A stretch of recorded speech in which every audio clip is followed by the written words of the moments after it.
This episode is sponsored by Free Market Kids. Hi, everyone. Welcome to Orange Hatter. Today, you're listening to part 4 of my conversation with Marina. And I want to go into what you're doing in El Salvador. Well, of course, one of the projects that I was working on in the ecosystem was working with Chaincode Labs to help grow their developer ecosystem in around the world in emerging markets. And so one of the projects that I was supporting with connections, calling people, making sure that the project was succeeding was Qala, which is a program in Africa. And Qala is a Bitcoin developer education platform where you are part of a program, you get selected as a developer with a certain amount of experience, and you go through this free and open source program. But in that particular case, they have really great mentors. There's a whole project around it. And so that program selected 14 fellows for their program, and it was 14 fellows from across Africa that were selected. And I thought it was brilliant. I thought it was great that this could happen in emerging markets, that this was being created. But I also felt the need that, and they agreed, obviously, that there was a need for this to happen in other places, right? Thailand, Mexico, Colombia, Argentina, wherever we could invite people to participate like you can. Chaincode Lab has an open source program that you can join. It has lessons that like it starts like a certain date and you participate and you learn, and then you can become part of the community, right? If you're a developer. So what I thought was, well, if El Salvador has the new law where Bitcoin is legal tender and companies are having trouble hiring local talent because that, obviously they're programmers, but they don't understand Bitcoin or Lightning, maybe something that would be really important, because obviously, as you may remember, this was a top-down decision where the president suddenly announced via Jacques Mallers in Miami that Bitcoin was legal tender in the country. It really was not well received by the business community or the country. And the Chivo wallet, even though it was an important attempt to make sure that it was massified in the country and accepted, it really didn't come from the ground up the way that Bitcoin is usually grows or is usually encouraged peer-to-peer.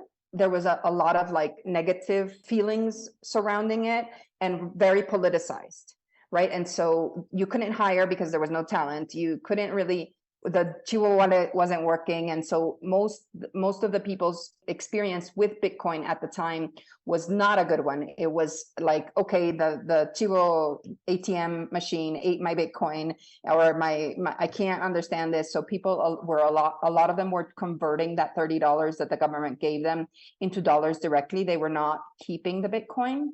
And in any case, the whole talent part too, right? 10 or so companies moved to El Salvador, but they couldn't hire, so they were importing talent, right? And there's no talent.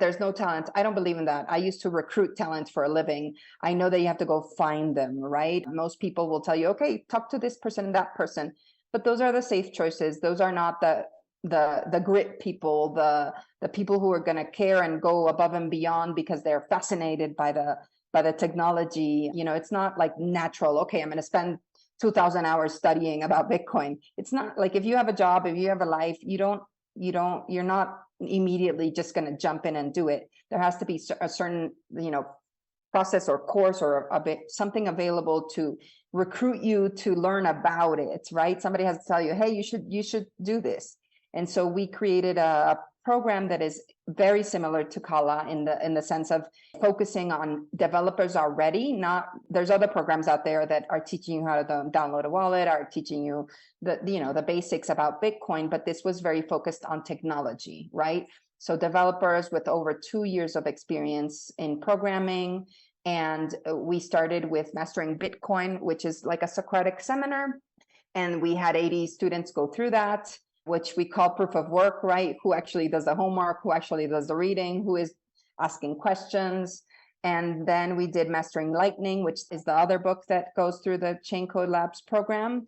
And there we had 30 students who did the homework, who passed our test, who were kept showing interest, even though they have full-time jobs.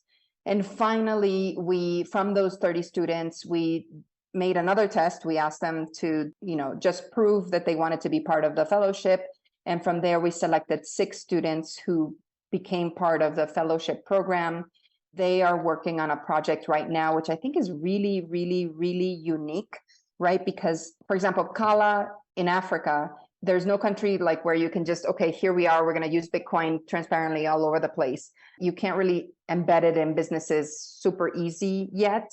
And yet in El Salvador, we had that unique difference where it can be embedded in a business because it is legal. And so we decided to partner with a company that is focused in the agro industry business.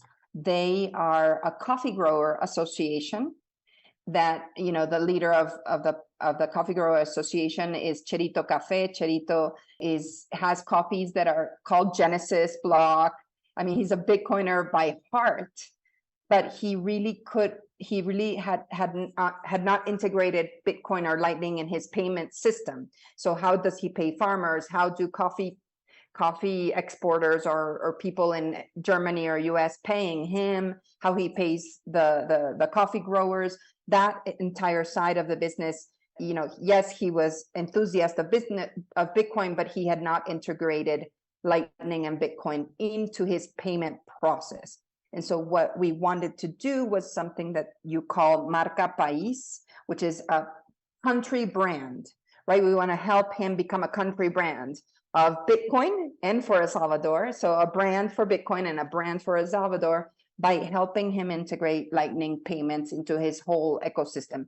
So when he buys coffee from the grower in a certain region, he gets his payment immediately through Lightning and doesn't have to wait 3 to 4 months, live in that purgatory of pretend money, right? Where like they're gonna pay you, but who knows when?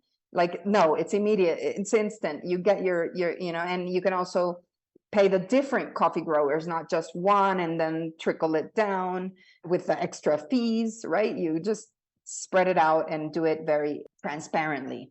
So that's the project that we're working on. We're going to be what we call from seed to coffee cup, right? So the process of the payments is going to be extremely, hopefully streamlined, the supply chain of coffee. And again, coffee is a global phenomena. And the goal is, because it will be an open source system, any company in El Salvador can copy this payment system that we built for Cherito Cafe, or any company, let's say Colombia or Mexico or Ethiopia, who is fascinated by this, who wants to do this as well, they could potentially do it as well. So it can become a brand for Bitcoin and a brand for coffee and a brand for El Salvador if we can make this succeed. And obviously it's a lot of work. It's going to be a 6-month program because our students work full time. So you have to remember that part too, that is different from other countries and other situations. But it's also legal, so we can do it and we can really not feel like, okay, is this going to pass the law? Is this going to get us in trouble with, we have that flexibility and freedom. And so that is what the project is trying to do now. And that is why right now we're trying to find a partner that really makes sense, where we can, set up a node for the team and set up, the fee, you'd be able to do fees and payments and liquidity on the node. So we're trying to raise about $12,000 for the program, so we can, do workshops that are not just for our fellows, but for other people in the community, and also get the node, get the liquidity, start the program going, but only after proof of work, right? We didn't do any fundraising before. We're not asking for money every 5 minutes, like there's a lot of programs who are. We chose to really be very careful and only fundraise once the program really needed it, right? And once we've proven that the talent was there and that this project was hopefully going to be so unique that you should support it.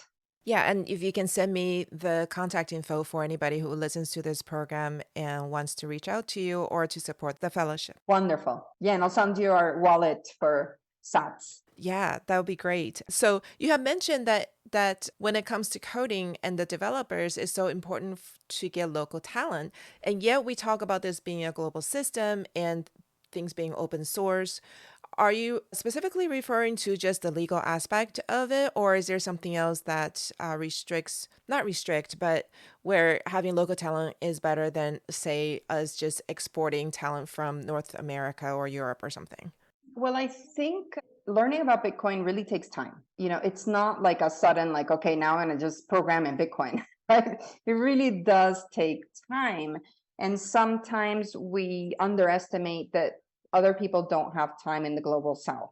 Time is money. They barely are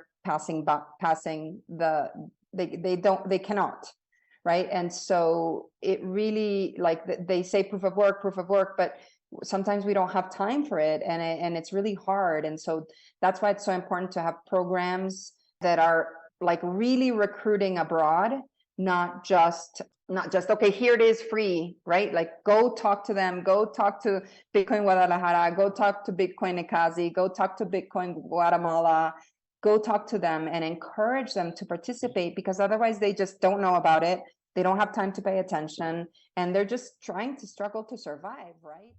Thanks for joining us today and learning with us today. If the discussion with our guest resonated with you and you would like to dive deeper into the world of Bitcoin, don't miss out on joining the Orange Hatter Women's Reading Club.